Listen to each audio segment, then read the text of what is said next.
This video we will discuss about the objectives of operation research.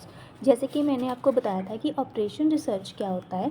Operation research एक mathematical techniques होती हैं जिसका use करके हम अपनी ऑर्गेनाइजेशन की कॉम्प्लेक्स प्रॉब्लम्स को सॉल्व कर सकते हैं।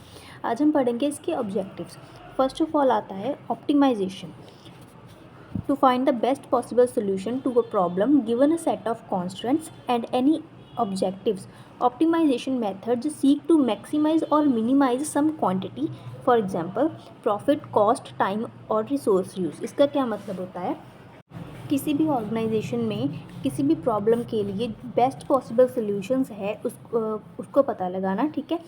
Given a set of constants और एंड ऑब्जेक्टिव्स, ये इसका मेन ऑब्जेक्टिव है, ठीक है। ऑप्टिमाइजेशन मेथड्स है जो इसकी मदद से हम कुछ चीज़ों को मैक्सिमाइज़ करते हैं और कुछ चीज़ों को मिनिमाइज़ करते हैं। जैसे कि प्रॉफिट को हम मैक्सिमाइज़ करेंगे, ठीक है। कॉस्ट को हम मिनिमाइज़ करेंगे, टाइम को हम अच्छे से यूटिलाइज़ करेंगे, ठीक है। और जो रिसोर्सेज का यूज़ हो रहा है किसी भी चीज़ की प्रोडक्शन में, उसको भी हम अच्छे से ऑप्टिमाइज़ करके अच्छे से उनका यूज़ करेंगे ताकि हमारा जो प्रॉफिट है वो बढ़ सके और कॉस्ट हमारी कम आए, ठीक है। और लिमिटेड टाइम में जो भी टाइम दिया गया है उस प्रोडक्शन के लिए, उसमें वो काम पूरा हो। For example, minimising transportation cost in logistic network, maximising profit in production scheduling. किसी लॉजिस्टिक नेटवर्क के ट्रांसफ़र में अगर हम उसकी कॉस्ट को मिनिमाइज़ कर देंगे तो हमारा जो प्रॉफिट होगा प्रोडक्शन में वो बढ़ जाएगा, ठीक है। Next point is decision support. To provide manager and decision maker with insight and tools to make more informed data-driven decisions, OR model help analyze various scenarios and evaluate potential outcomes. Operation research जो है ये हमारी मदद करता है कोई भी decision लेने में, डिसीज़न को सपोर्ट करता है, ठीक है। इसकी मदद से किसी भी मैनेजर को ये प्रोवाइड कर देता है कि इंसाइट्स, जो भी उस कंपनी का ओवरव्यू है, जो उसमें टूल्स यूज़ किए जा रहे हैं, जो भी सारे ऑर्गेनाइजेशन की परफॉर्मेंस है उसको दी जाती है। जो भी डाटा वहाँ से कलेक्ट किया जाता है उसके बेसिस पर जो डिसीज़न मेकर्स होते हैं, मैनेजर्स होते हैं ऑर्गेनाइजेशन के, वो अपना डिसीज़न ले सकते हैं, ठीक है। Over model help analyse. Over models है ये उनको हेल्प करता है एनालाइज करने में कि कौन सी चीज़ें उनकी ऑर्गेनाइजेशन में हो रही है, और उसका वो एनालाइज करके उसको पता लगा सकते हैं कि कैसे वो अपनी आउटकम को और भी पोटेंशियल बना सकते हैं, ठीक है। For example, decision trees, simulation models and sensitivity analysis that aid in choosing between different strategies and alternatives, ठीक है। Next point is resource allocation. किसी भी रिसोर्स का एलोकेट करना किसी ऑर्गेनाइजेशन में, ये भी ऑपरेशन रिसर्च का एक मेन ऑब्जेक्टिव होता है, ठीक है। टू एलोकेट स्केयर रिसोर्सेज जैसे कि time, money, personnel, equipment in the most efficient way to achieve specific goals often subject to constraints. किसी भी रिसोर्स का अच्छे से एलोकेशन करना, जैसे टाइम, मनी, पर्सनल, इक्विपमेंट, ठीक है, ताकि हमारा जो गोल है वो एफिशिएंट वे में अचीव हो सके ना। For example, allocating funds across different project, assigning workers to task और मैनेजिंग इन्वेंट्री लेवल्स, ठीक है।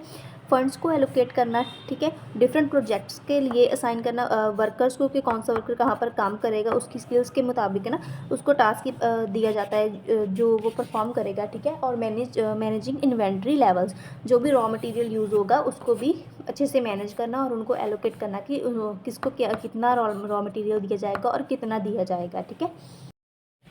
The next point is cost minimisation and profit maximisation, ठीक है। किसी भी ऑर्गेनाइजेशन का ये मेन मोटिव होता है कि वो अपनी कॉस्ट को कम करके अपने प्रॉफिट को बढ़ाएं, ठीक है। सो ऑपरेशन रिसर्च का भी ये एक ऑब्जेक्टिव होता है, to minimise cost and maximise profit by strategically choosing actions that achieve the best financial outcomes for example, minimising operational cost in a transportation network और maximizing profit through optimal pricing strategies। क्या है कि transportation network में वो उसकी cost को कम करके pricing strategies का यूज़ करके अपने जो प्रॉफिट को है वो मैक्सिमाइज़ कर सकते हैं, ठीक है। The next point is system performance improvement. ये जो ऑपरेशन रिसर्च है इसका सिस्टम की परफॉर्मेंस में को इम्प्रूव करने का भी एक ऑब्जेक्टिव होता है। To enhance the efficiency and effectiveness of a system, this includes identifying bottlenecks, inefficiencies और areas for improvement and optimising system behaviour. Operational research का यूज़ करके हम पता लगा सकते हैं कि कहाँ पर इनएफिशिएंसीज हैं ऑर्गेनाइजेशन में, कौन से एरियाज़ हैं जिनको इम्प्रूव करने की ज़रूरत है, ठीक है। एंड ऑप्टिमाइजिंग सिस्टम बिहेवियर, जो सिस्टम का बिहेवियर है उसको ऑप्टिमाइज़ कर सकते हैं, ठीक है। For example improving reducing waiting time in a service process. कोई सर्विस दे रहा है, वहाँ पर अगर हमें कई बार लाइन में लगना पड़ता है ना, वेट करना पड़ता है काफ़ी सारा, अगर हम ऑपरेशन रिसर्च की मदद से हम उसको आइडेंटिफाई करके उस टाइम को रिड्यूस कर सकते हैं और सिस्टम को इम्प्रूव कर सकते हैं। The next point is risk management and uncertainty analysis. Operation research का यूज़ करके हम जो भी रिस्क और अनसर्टेनिटीज़ होने वाली हैं ऑर्गेनाइजेशन में, उसको एनालाइज कर सकते हैं, ठीक है। To evaluate and manage risk associated with uncertainty data, processes और आउटकम्स। जो भी अनसर्टेनिटी होने वाला कोई भी प्रोसेस है या फिर आउटकम है, उसको हम एवेल्यूएट कर सकते हैं और मैनेज कर सकते हैं, उससे हम ऑर्गेनाइजेशन पर जो भी रिस्क आने वाला है। OR use tools such as simulation and realistic models to deal with uncertainty. OR जो है वो स्टिमुलेशन और प्रोबेबिलिस्टिक मॉडल्स का यूज़ कर सकता है अनसर्टेनिटीज़ के साथ डील करने के लिए, ठीक है। For example analysing risk in financial profit loss, managing supply chain disruptions और stimulating demand fluctuations. For example, analyzing risk in financial portfolios, managing supply chain disruptions और stimulating demand fluctuations। OR का use करके हम financial portfolio में जो risk आने वाले हैं उसको एनालाइज कर सकते हैं, ठीक है। सप्लाई चेन में जो डिस्ट्रप्शंस होती हैं उनको मैनेज कर सकते हैं, डिमांड फ्लक्चुएशंस में जो स्टिमुलेटिंग बना सकते हैं, ठीक है। हमारा नेक्स्ट टॉपिक है लिमिटेशंस ऑफ ऑपरेशन रिसर्च, ठीक है। फर्स्ट इसकी जैसे हमको इसकी काफ़ी सारे एडवांटेजेस है कि इसकी मदद से हम प्रेडिक्ट कर सकते हैं हमारे प्रॉफिट को, हमारे ऑर्गेनाइजेशन में क्या प्रॉफिट होगा, क्या आउटकम आएगी ना। उसी तरह इसमें कुछ लिमिटेशंस भी है, ठीक है। जैसे कि assumptions and simplifications. OR models often relay on simplifying assumptions. OR model है जो ऑफ्टन रिले करता है सिंप्लीफाइंग अजम्पशंस पर, ठीक है। जैसे कि लीनियर रिलेशनशिप्स, certainty और statistic conditions which may not accurately represent the complexities of real world। ये जिन assumptions पर रिले करता है, ठीक है, वो हर बार एक्यूरेटली नहीं होती, एक्यूरेटली रिप्रेजेंट नहीं करती कम्प्लेक्सिटीज़ को रियल वर्ल्ड की, ठीक है। दिस कैन लीड टू सब ऑप्टिमल और अनरियलिस्टिक सोल्यूशन। इसकी वजह से हमें कई बार सब ऑप्टिमल और अनरियलिस्टिक सोल्यूशंस ये दे देता है, ठीक है। ये इसकी लिमिटेशंस है। For example, in linear programming, assumptions such as linearity in production, ठीक है, प्रोडक्शन कॉस्ट और सप्लाई डिमांड रिलेशनशिप्स में इग्नोर नॉन लीनियरिटी और real world factors like dimensioning returns. Linear programming में OR है जो वो अजम्पशंस यूज़ करता है लीनियरिटी, ठीक है, कॉस्ट की प्रोडक्शन कॉस्ट में लीनियरिटी को वो यूज़ करता है और सप्लाई डिमांड को रिलेशनशिप को यूज़ करता है, जिसकी वजह से वो इग्नोर कर देता है नॉन लीनियरिटी और रियल वर्ल्ड फैक्टर्स को, ठीक है। ये next is data dependency and accuracy. The quality of data is crucial for success of OR models, ठीक है। डाटा की क्वालिटी है जो ये बहुत इंपॉर्टेंट होती है OR मॉडल्स की सक्सेस के लिए, ठीक है। इनएक्यूरेट, आउटडेटेड और incomplete data can lead to misleading और इनकरेक्ट सोल्यूशंस विच में result in poor decision making and inefficiencies. कई बार हमें OR है जो इनएक्यूरेट और आउटडेटेड डाटा प्रोवाइड कर देता है, कई बार इनकम्प्लीट डाटा होता है जिसकी वजह से कि हमें मिसलीड करता है इनकरेक्ट सॉल्यूशंस देकर, ठीक है, विच में result in poor decision making, जिसकी वजह से हम अपना जो डिसीज़न है वो अच्छे से नहीं ले पाते, सही डिसीज़न नहीं ले पाते जो कि हमारी ऑर्गेनाइजेशन के लिए बेनिफिशियल हो, ठीक है। For example a company use OR forecast sales को यूज़ करती है और optimise inventory might rely on historical data, ठीक है। ऑप्टिमाइज़ करती है अपने इन्वेंट्री को जो कि हिस्टोरिकल डाटा के ऊपर बेस्ड होते हैं, ठीक है। इफ़ दैट डाटा इज़ बियास्ड और कंटेन एरर्स, अगर उस डाटा में, क्योंकि वो पुराना डाटा है, अगर उस डाटा में कोई एरर्स होगी, ठीक है, it can lead to inventory overstock और अंडरस्टॉक। उसकी वजह से हमें या तो हमारा जो इन्वेंट्री रॉ मटेरियल है ओवरस्टॉक कर लेंगे हम, या फिर अंडरस्टॉक हो जाएगा, कम पड़ जाएगा प्रोडक्शन के लिए, ठीक है। Impacting cost and customer satisfaction, जिसकी वजह से हमारी जो कॉस्ट होगी उस पर इम्पैक्ट पड़ेगा। अगर हमने बहुत ही ज़्यादा ले लिया इन्वेंट्री, बल्कि हमारी प्रोडक्शन उससे कम होगी, तो हमारी जो कॉस्ट है वो बढ़ जाएगी ना। और अगर कम हुआ, अंडर स्टॉक हुआ, तो हमारे कस्टमर्स की डिमांड पूरी नहीं होगी और हमारे कस्टमर है जो वो अनसेटिस्फाइड रहेंगे, उनको सेटिस्फेक्शन नहीं मिलेगी। The next limitation is complexity of models, as OR models solve complex problems. जैसे कि ओवर मॉडल्स है जो ये कम्प्लेक्स प्रॉब्लम्स को सॉल्व करते हैं, they can become computationally intensive and difficult to solve, specially for large scale system. कई बार ये कंप्यूटेशनली बन जाते हैं और कंप्यूटेशनली इंटेंसिव बन जाते हैं, जिसकी वजह से कि ये डिफ़िकल्ट टू सॉल्व होते हैं, ठीक है। Specially for large scale system, जो सिस्टम्स लार्ज स्केल पर काम करते हैं, स्पेशली उनके लिए, ठीक है। This can limit their applicability in real world decision making और in scenarios where quick responses are needed.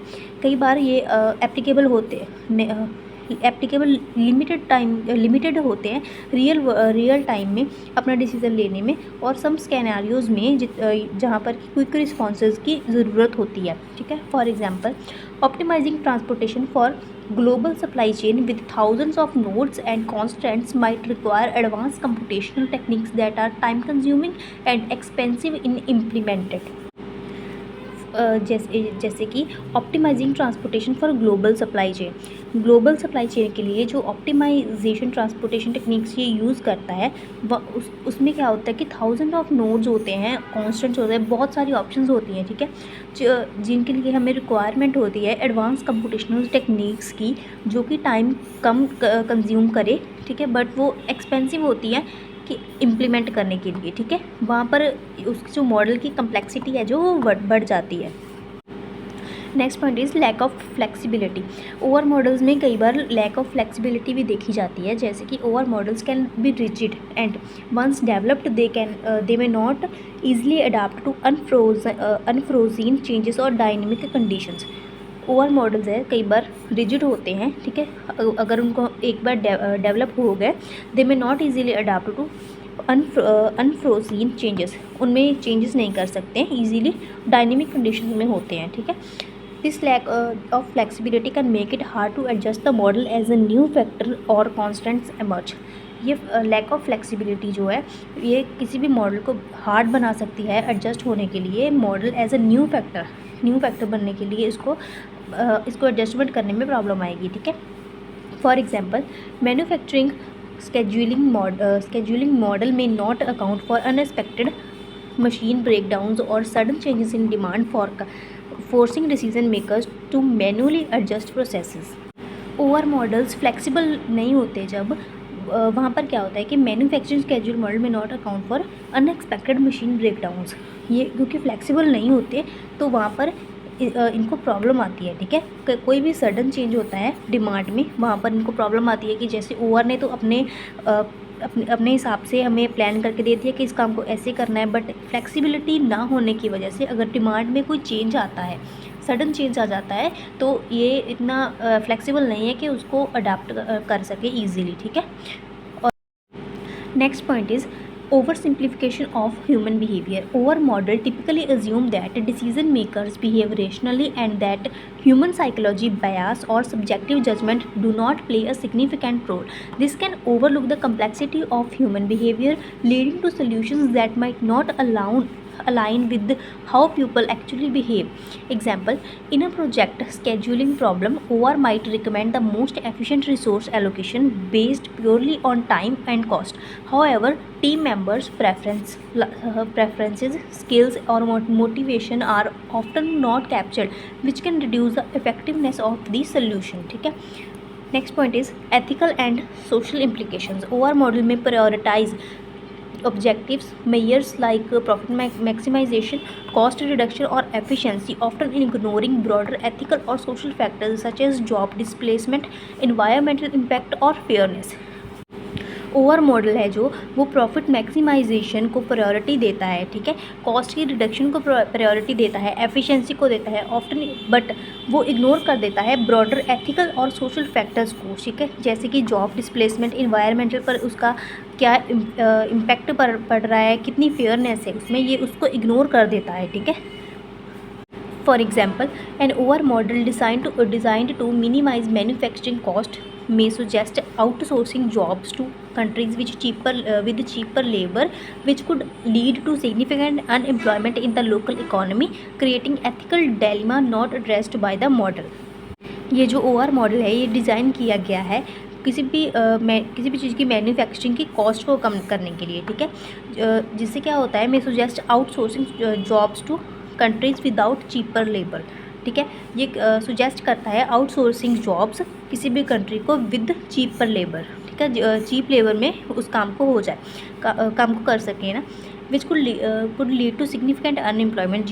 इसकी वजह से अनएम्प्लॉयमेंट भी होती है लोकल इकोनॉमी को, ठीक है, creating ethical dilemma not addressed by the model. Thank you.